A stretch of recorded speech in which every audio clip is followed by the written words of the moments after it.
my character creation, my character creation needed to be under an hour. Like a person can create a character, a comprehensive character, like with their own spin, their own like uh philosophy, their own feel to it under an hour.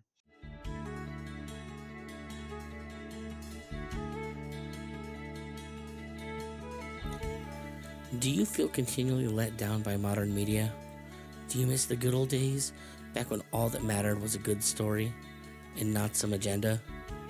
Do you have ambitions of picking up a pen and pad and fighting the creative war yourself? Then this is the podcast for you. Each week, I'm going to talk to a creator who said enough is enough and started making the content they wished was out there. Join us as we discuss the ups and downs of the self-publishing world. We want to help empower you to join the Iron Age of media. Welcome to Iron Age Marketing.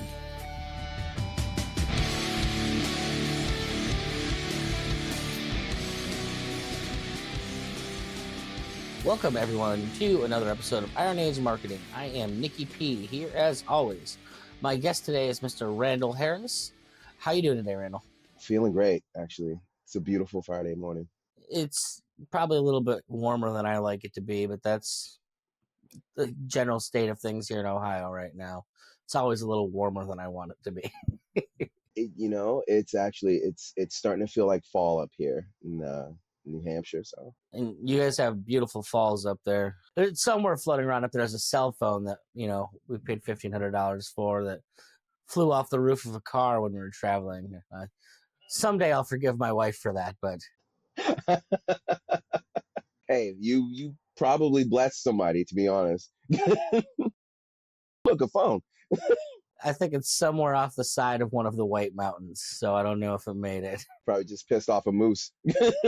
So why don't you tell us a little bit about your background and kind of you're not going to be the first person creating a game on the show, but I think you're the first doing like an actual tabletop RPG kind of game. So start get the background on how you kind of got into this whole world. Yeah, right on. It started a long time ago. It started like in high school, with just a couple of buddies of mine, naturally. And we all started playing like D&D second edition, aging myself a little bit. But and they were all like one-off campaigns that didn't really lead anywhere. The longest campaign I've had at that time was probably like 3 weeks. Um, but then I was introduced to my first love, Vampire the Masquerade. And just the feel of it, the flow. Um, it was the '90s, so vampires were just all the rage. It was the trench coat era. So if you can be like a blade, you know, in real time, then like sign me up twice. Um, and that was pretty much it. I started playing Vampire the Masquerade throughout my high school career, and I carried it into college. Um, and I got confident enough to actually start running campaigns. Uh, and the longest campaign I've actually had was about close to 6 months, kind of borderline 7 months, which is Pretty hefty campaign. yeah, yeah, yeah. Keeping people around to play that long is pretty impressive. For sure, for sure. Especially like college kids running around doing God knows what. Um, but um, but no, it was really cool. And I but and there's always been like an apprehensiveness to extend the invitation to have people to play, because I know how tabletop RPGs work. You kind of need a Sherpa in order to actually to get into it. um but I extend the invitation to my girlfriend at the time, And she was just like, to my surprise, she was just like, yeah, you know what? Why not? Let's do this. You guys seem to be having a good time. You know, there's drinks. Yeah, let's sign me up. Put fangs in me. And I was like, all right, cool. um, and you know, she was a part of that, the really long campaign, the long stretch. Um, and she had a blast. Uh, and you know, after every session, I asked them, you know, anything I can improve, yada, the standard questions and whatnot. Um, and she, every time would ask that question, there would be something. She would say something, but then she would just, no, everything was great. Um, until the tail end and the story end. And I was just like, hey, how's everybody like the campaign? Everybody was high fiving, you know, cracking beers and everything like that. Woo, we killed the big bad. Let's do this. Um, and I was just like, all right, so like feedback. And she was like, you know what? Um,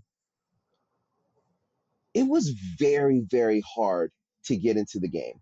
Like it was very difficult to actually understand the rules, the mechanics. Character creation was a nightmare. Like she was just like, she was like, honestly, there was several times where I almost just was like, you know what, I much rather do something else. And I was like, well, how long did you feel that way? And she was like, honestly, it was probably till I didn't really get into it until like the third week. And that's when things start making sense and everything like that. And I was like, oh, you could have asked questions. She was like, I did. She was like, I was asking questions. She's like, I ended up like when you were asleep, taking the book and reading the book just so I can get more of a firm grasp on it just to play. And it really dawned on me that like most of the tabletop RPGs are like that. Most of the AAA tabletop RPGs are like that. Especially if you started at AD&D second edition. I mean, Right, right, well, that's where I started, and I mean, that's you know, we started with the heavy of like mechanics that are maybe make less sense to anyone who just doesn't like mechanics. exactly, exactly. And on top of that, just explaining the general like vibe of role playing and tabletop and dice rolling and everything like that. It's really it's a lot for a person to get into, you know. Out of curiosity, so I know with like I played the New World of Darkness games, which wasn't Vampire the Masquerade, it was just Vampire at that point. Out of curiosity, so were they playing with like the sanity system and all that stuff in the previous versions? Yeah, then that right there is just enough to complicate things beyond belief for anyone who's not used to those games. So I you know, I tweaked it a bit so that it's a little bit more user friendly. There were we didn't really count like, instead of like doing like like you know, Diablerie and like understanding the relationships between the clans and everything like that. It was very story focused and story heavy. So like there was guardrails up, you know. Um, but you know, that being said, it was it was really it was really eye opening when she was like, you know, it took me a minute to get into it just to play the game. Um, and you're right. You know, we both started with you know, AD&D, and so like Thaco. the exact. Oh my god. Oh explain my god. explain that to anyone P- who's not initiated. And you explain it to me. That's like I just had PTSD. Like right. Like um. But yeah, you know, and between AD&D and Vampire to transition to third edition to Vampire the Masquerade, you see that you're like, oh, these rules actually aren't really that draconian. It just takes some getting used to. Um, but like from an outside looking in, there's like, if I didn't have a teacher to show me Vampire the Masquerade, there's no way I would be able to take it off the shelf and be like, you know what, let's do this. Let's deep dive into this. I I had to have a person hold my hand. I have a little game called Arkham Horror on the shelf over here. You can talk to that one. Oh man. like I remember I have a buddy of mine who brought that back from the game store. The guy's like, It's funny. Like, don't expect to win the first 100 times you play it. That's sign me up. just Like, just no, just just the rule system itself is so I don't even know. I to this day don't know if I've ever actually played with all of the rules and played them right, because some of them are so weird. that's so crazy. That's so,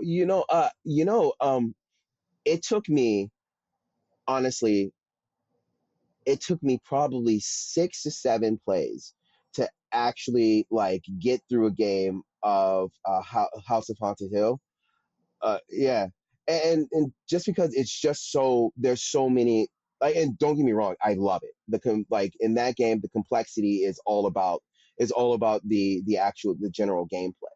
Um, and sometimes the mechanics and the intricacies of the mechanics like mesh well with the general gameplay. It provides the spice um for that. But like when there's certain games that are geared towards the veterans like us, you know and there's very few like starter games and starter campaigns, and the ones that are out there, they're one shot campaigns, or they're GURPS, and Or card games, things like that. Like, exactly, it's just like, oh, I want to get into board games, and you just slide Munchkin towards them, and they're just like, what is this? Yeah. it's a good place to start, is what that is. It is that these are called training wheels.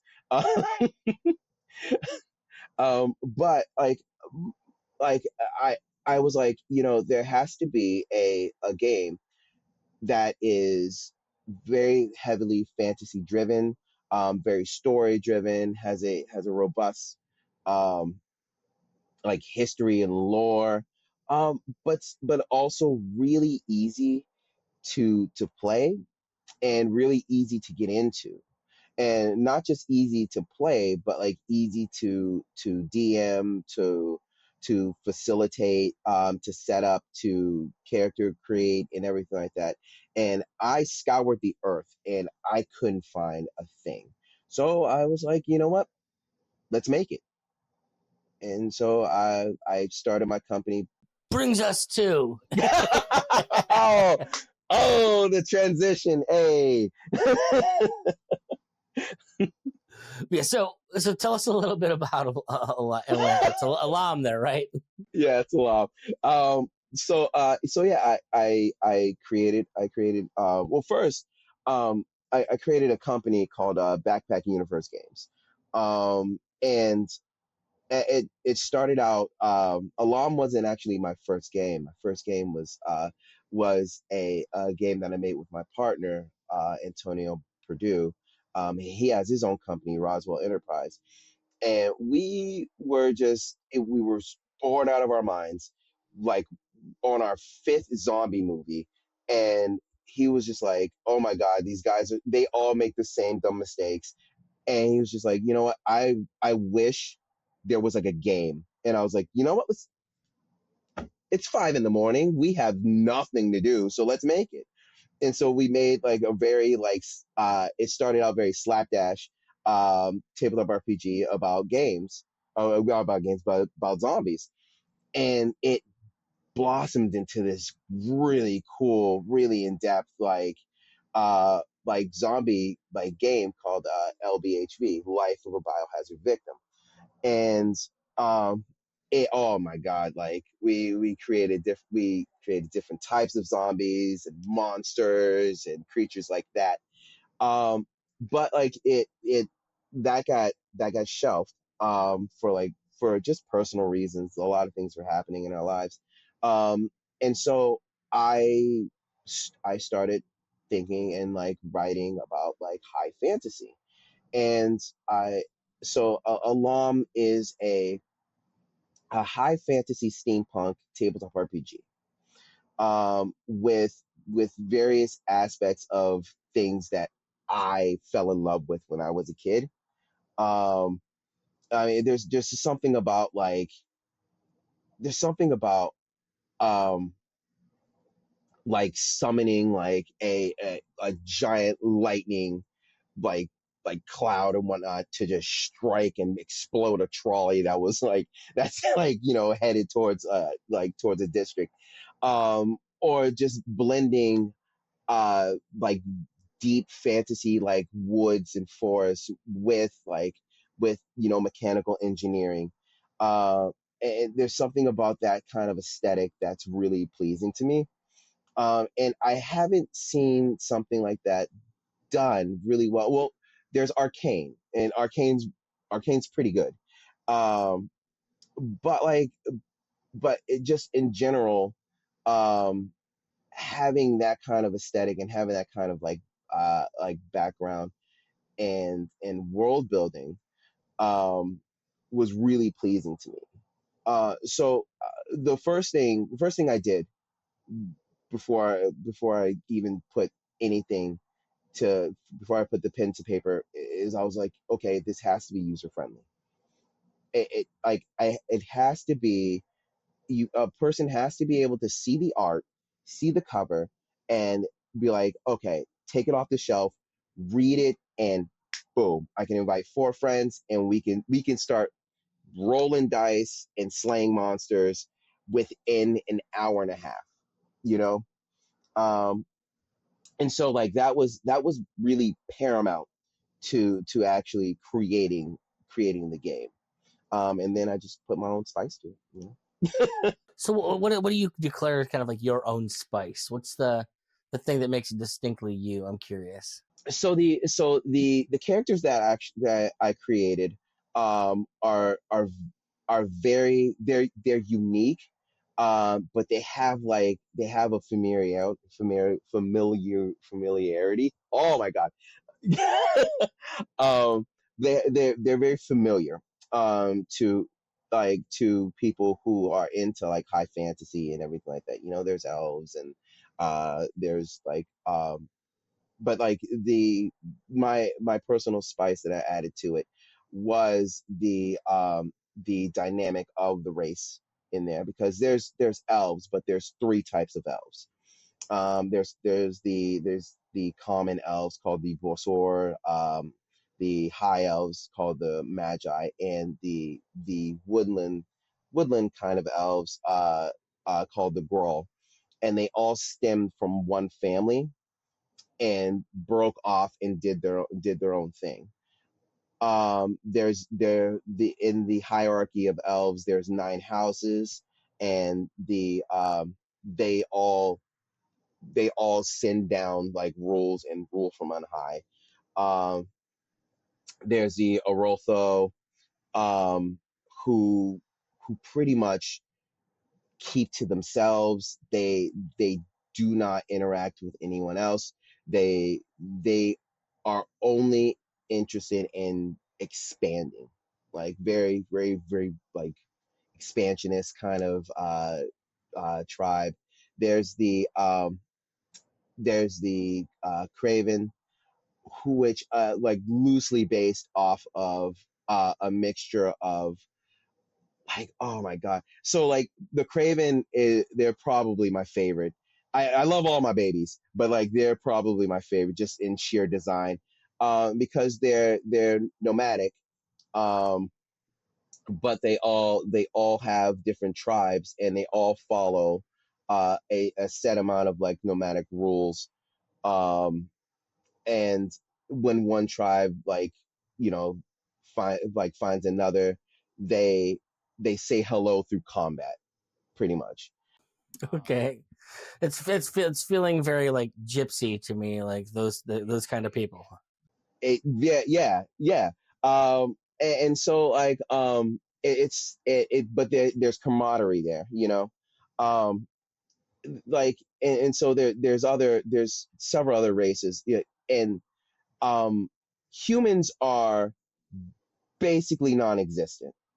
They were there, and then a thing happened, and now there are two forms of humans. They are um, the Shikamari, who are the humans that are they're in the desert, and their city is called the Raphael, which is a massive city that has giant like crab legs.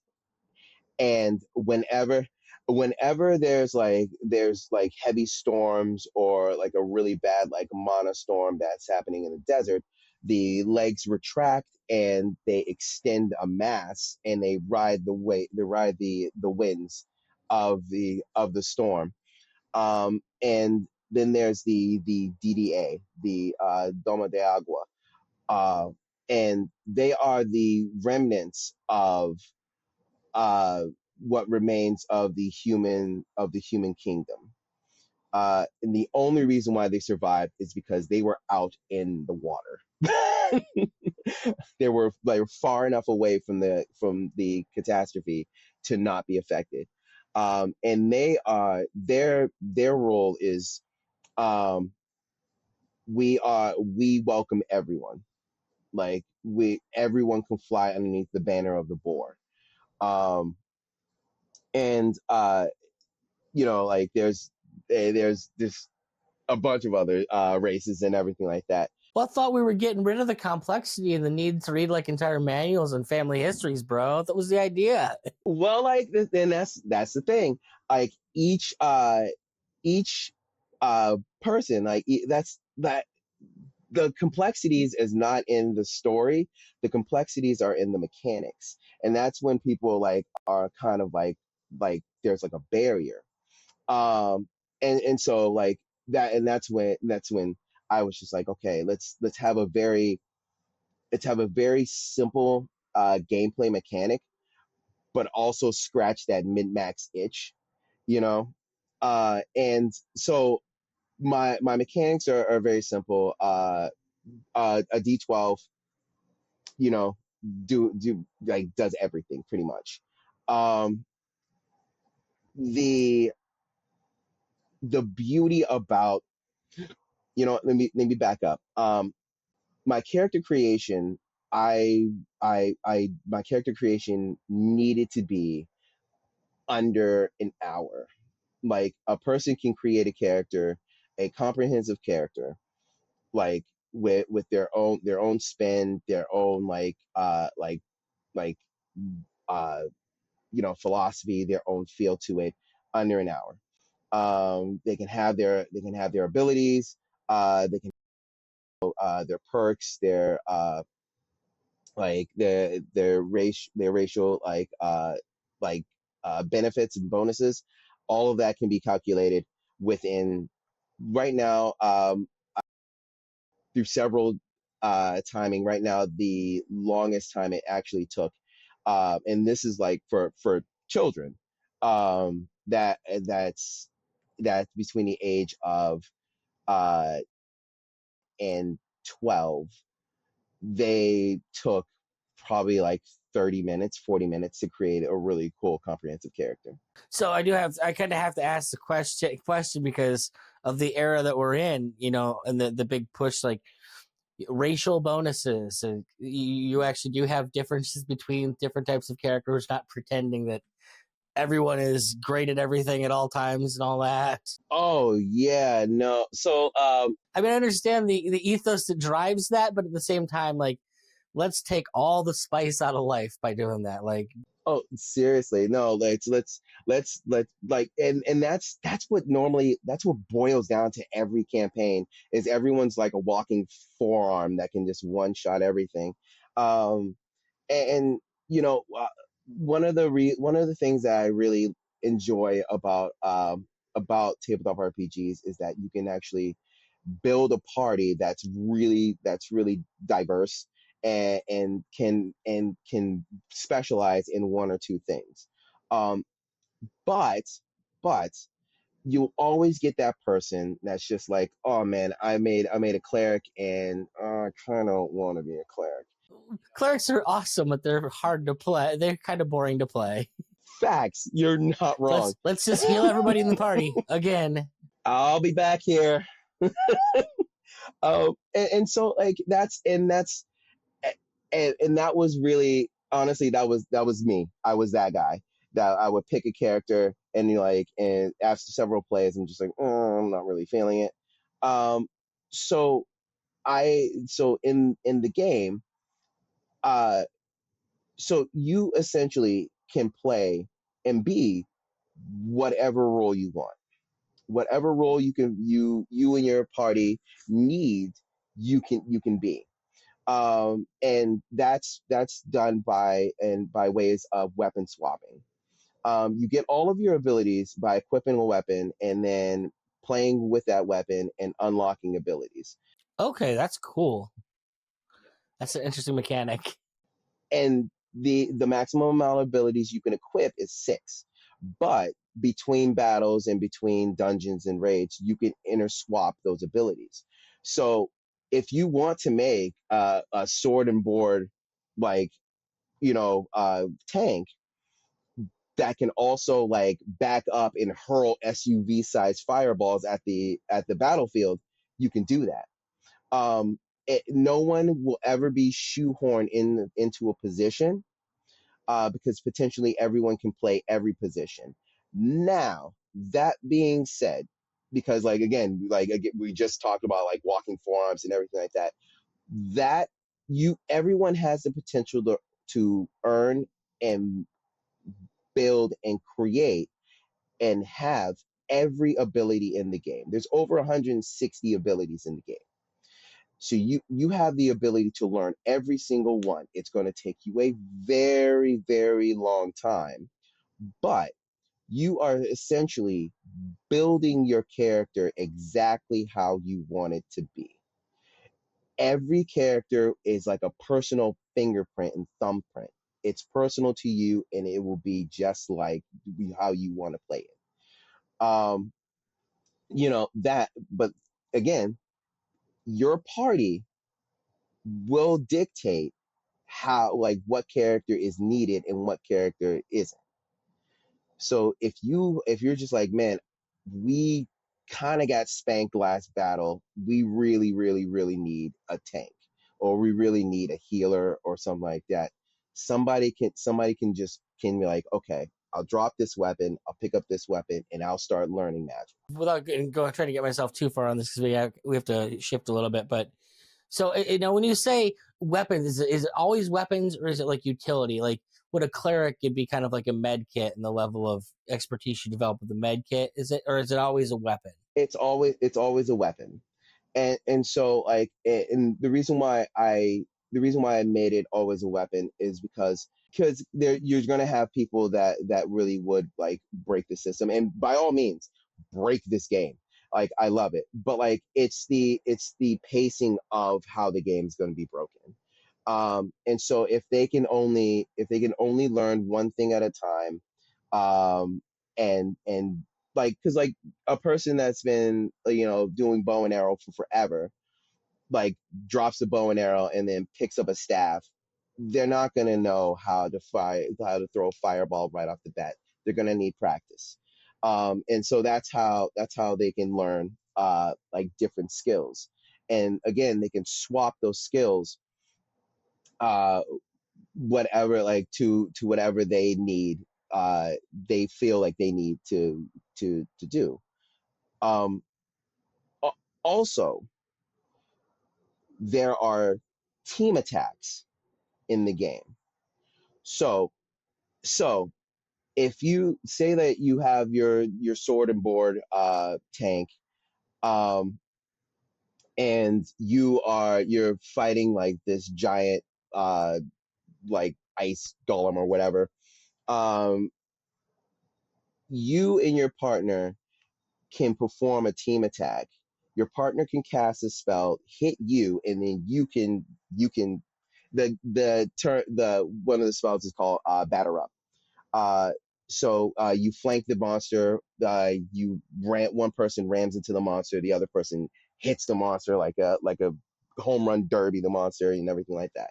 There's various team attacks in the game. There's probably 40 team attacks in the game, which also like helps you uh, develop and makes your party very personable. you have to have communication. You're just like, oh, your like my ability plus your ability would do this really cool ability, which is necessary for the party. Um, and there's also fusion abilities where you can take one ability and another ability, combine those abilities together to form a bigger ability. Well, I'm sold, man. I'm getting I'm where do I buy it? But Oh man. Wow. So right now I'm working on my fourth book, and and the the way I actually designed the game um is again, you would creating a character, everybody would have one book and they would have to like pass the book around, and somebody's just like, oh, I'm waiting on my turn to create this character and yada yada. um I I have four small books in a book in a sleeve. So while somebody's working on finding out their abilities, another person can be creating their character. While a person's creating their character, another person can be working on figuring out what race they want to be. When a person is working on finishing, like while a person can working on finishing their race, another person can be doing something. So like creation is always in a circle. No one's ever like left out being stagnant. And the four books are first is the first book is the game mechanics and character creation. Second book is all about the races. Third book is all about the abilities, and the fourth book is five short story campaigns, intro campaigns that help a person that help uh, DMs to facilitate campaigns. They're like small modules, and they're radically different too. You have like a hack and slash module. You have like a module that does like detective work. You have a very political module that requires a lot of charisma and everything like that. So like a person can pick and can play a module and be like, all right, everyone responded really well with this. We can take that story, the ending of that story, and expand on it, and so on. well, that's awesome.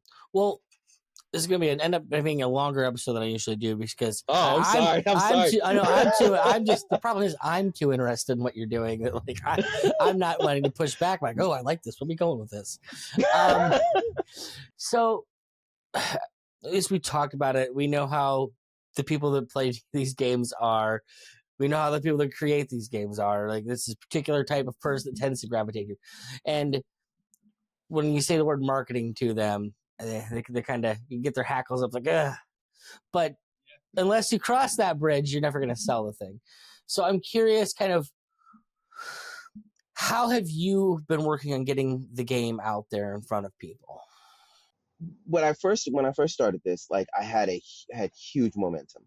And I would do demos, and the first demo I had, like, I was just like, oh, I need a max of like 6 7 people. I had like 14 people show up, and I was like, whoa, and it was really I mean, like that's what I did, and, and so um and so it was relatively easy for me to get my name out there. I talked to the owner of this venue. He was just like, okay, I there here's a particular time or date, and put the feelers out there, and people will come. Second time I tried to do that, didn't really work out. I did get a lot of people, but like I got like seven, maybe eight. Third time I got four, in fifth, like fourth time I got like four again. Fifth time I got three, and so I was like, I'm doing something wrong, like I'm getting my name out there, but my participation has like dropping. Yeah, exactly. And so what I've started to do was just hit different avenues. I realized that I was just going to one spot over and over again. And so I started going to different like comic book shops, like different venues and everything like that, putting my name out there, giving them my card, telling them about like the what time of the demos and everything like that. And that has been very, very transformative. Um, just in general, just like because it's really easy, especially if you're not like if marketing and putting your name out there. Because I create, that's it, and I don't know anything about marketing. So I find a comfortable spot and I want to stay. And but like the second I actually started going to different places and different avenues, that's when like people started like coming in. I started getting a lot of emails, and my website started getting a lot of clicks and everything like that. Well, in marketing, what we would tell you when something you find something that works, just do more of that. Or like if you've got an advertisement that's working, just keep throwing money at it until it stops working, and then cut off whatever flow, because the whims of the earth and the internet, they change, and so when you find something, why not exploit it as much as you can? So it's like if you know you have a system that's working here, but like maybe you're pushing it too much at one place, well, just spread that around. You're not doing anything different other than just being in a different place. It's just more of the same kind of thing. Now, when you said three of four books done so far with the game. So obviously the game itself is not completed out there ready yet, correct? When do you actually expect the game to be completed? The game should be completed, box and everything. I would say June, the next June 2025. Okay. And I'm curious if you have any type of plan for marketing it online or getting it out to like a broader group of people. Are you trying to keep things kind of local? Like, what's the idea? What's the goal? So so a very wise person told me um to start building a fan base early, and uh, and so I was like, okay, how do I do that? And there was moments where I created a Twitch channel, and I would just load it up, put it on my Facebook, put it on my Instagram and like Snapchat or whatever, and just like I'm working on my game from such and such to such and such. If anybody wants to come in and join and watch me do my stuff and nerd out for a bit, you can. And that worked pretty well. I started creating newsletters and sending information out there and just doing little teasers and feelers of the game of Alam, and just of my company in general, and that worked tremendously. Keeping yourself in people's consciousness usually helps them. Yeah, yeah, and that's something that really I didn't know that until like my well was starting to run dry, you know. Well, it's funny because I think we all learn that lesson at some point, but it's something you have to ask, why is this not intuitive? Because we all know how fickle we are with what we see on the internet.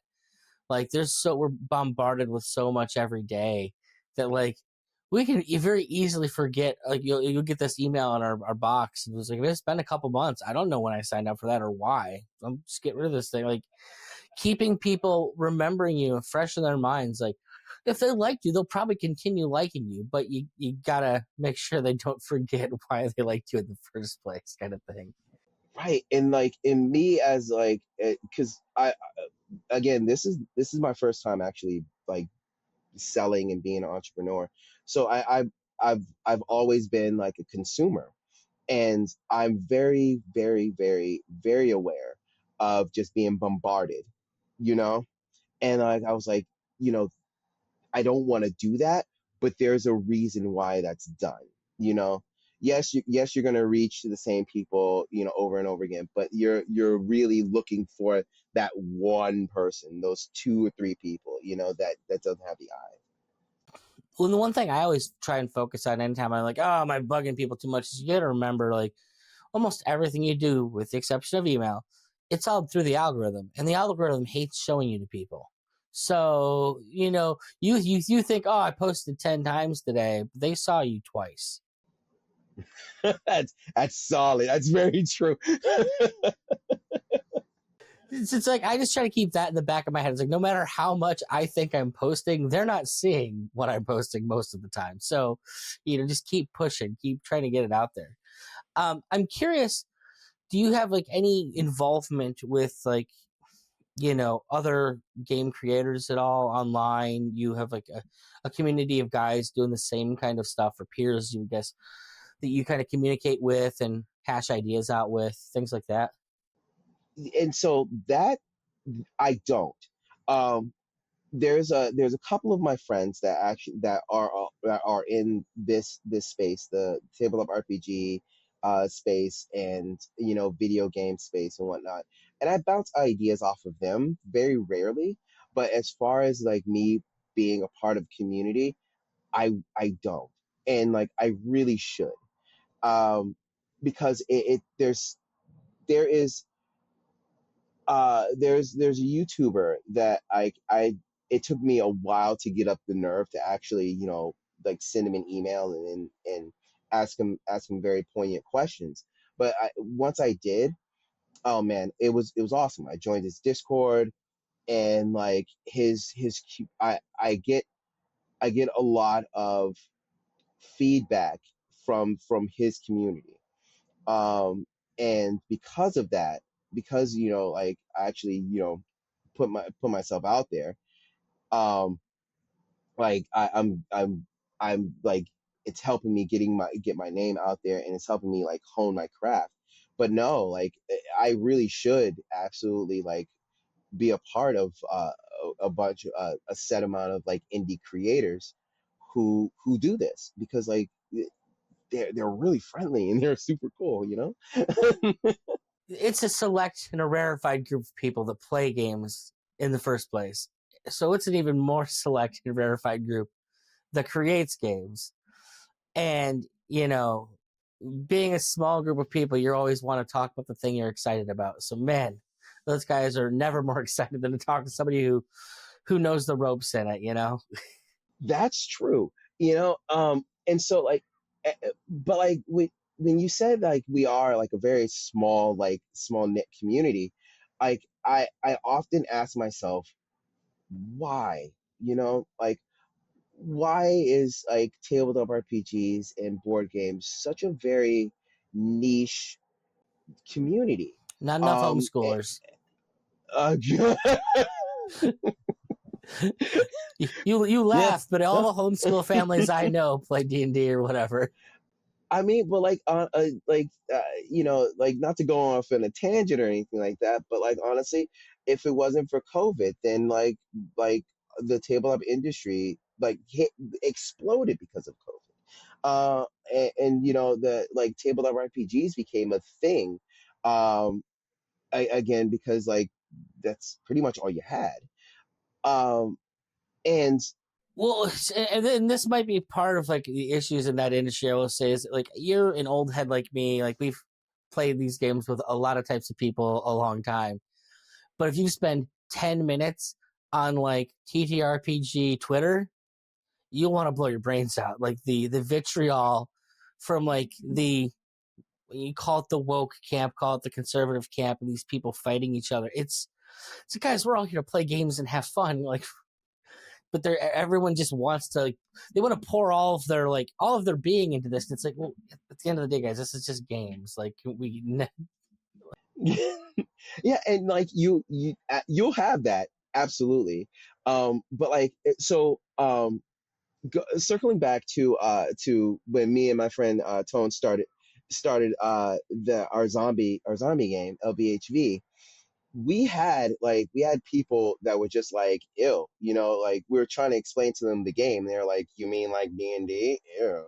And we're like, no, okay, give it a try, and they played it, and they were like, wow, this is my first time playing something like this. I had a great time. And so like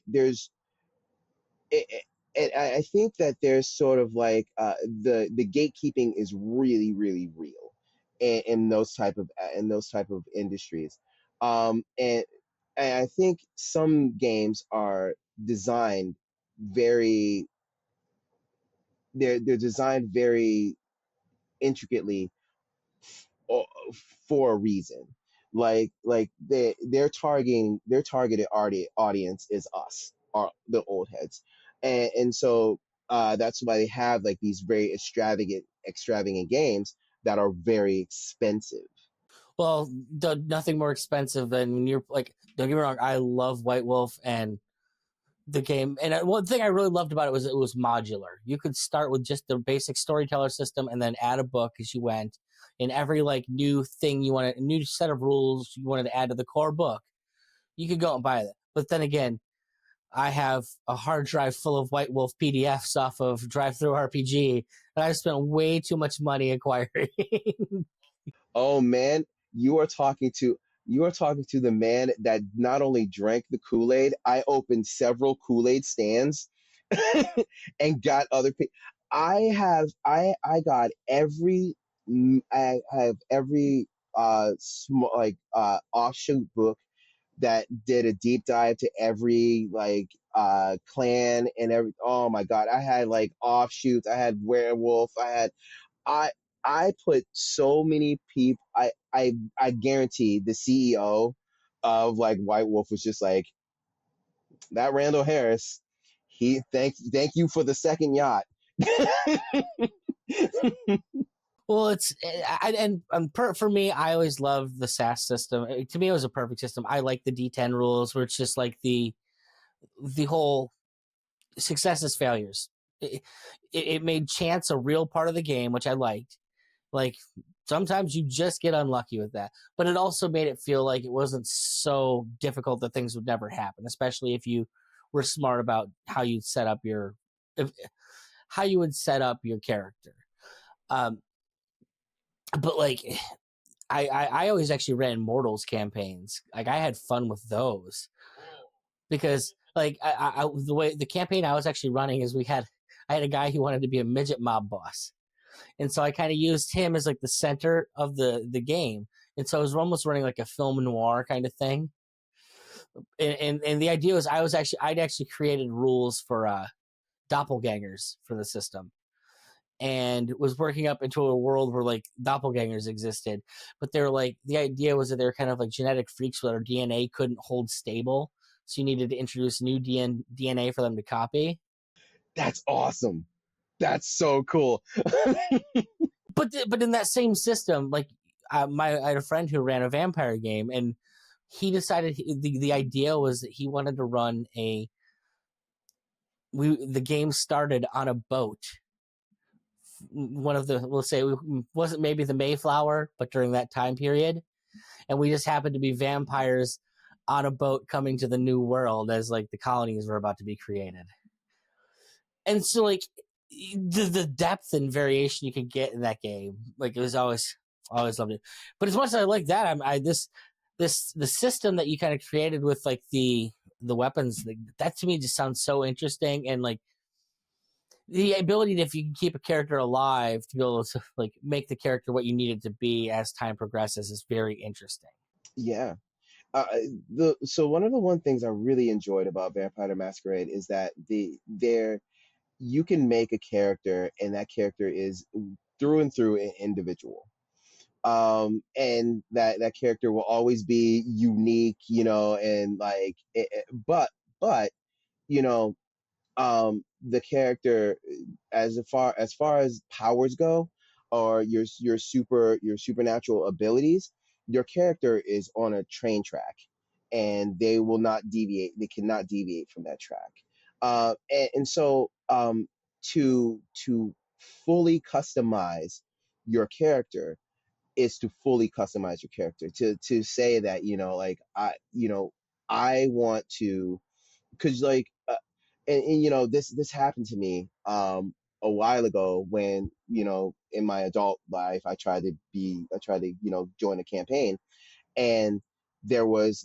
three of us, and then there was two of us, and then there was three of us again, and then there was four of us, and this was playing, we're playing fifth edition, and I was like, my character's kit was designed for three people, and now there's five, and now there's three again, and so like to have to be able to fluctuate but keep your character alive and keep your character fresh is really paramount towards, like enjoying and loving a game. Well, right on, Randall. Sorry. Thanks so much. No, Randy's good, man. That's in my head from 20 years ago. That's still how I remember you. It's like, oh, it's Randy over. Oh no, it's taken me so like long, like not to call you like just Nick and be like, hey man, how's it going? Oh my god, I can't believe. But No, we're good. Thank you so much for coming on today. And where can we send people so they can check out your game and be ready when it actually is out? oh yeah, so all of my information is on backpackuniversegames.com. Like sign up for the newsletter, subscribe. It costs you nothing, and you gain all the benefits of it. I You can email me, email my company at backpackuniversegames@gmail.com. And like, yeah, poke me, keep pressuring me. Hey, no, I need this game now. It should have been in my hands like 2 days ago. What are you doing? Yeah. Oh, sorry. I'm sorry. Wait, you can also follow me at Backpack Universe Games, Instagram, and Backpack Universe Games, Facebook. Awesome. Well, you heard there, folks. Be on the lookout. Do you fancy yourself the next Tolkien, Lewis, or Barker?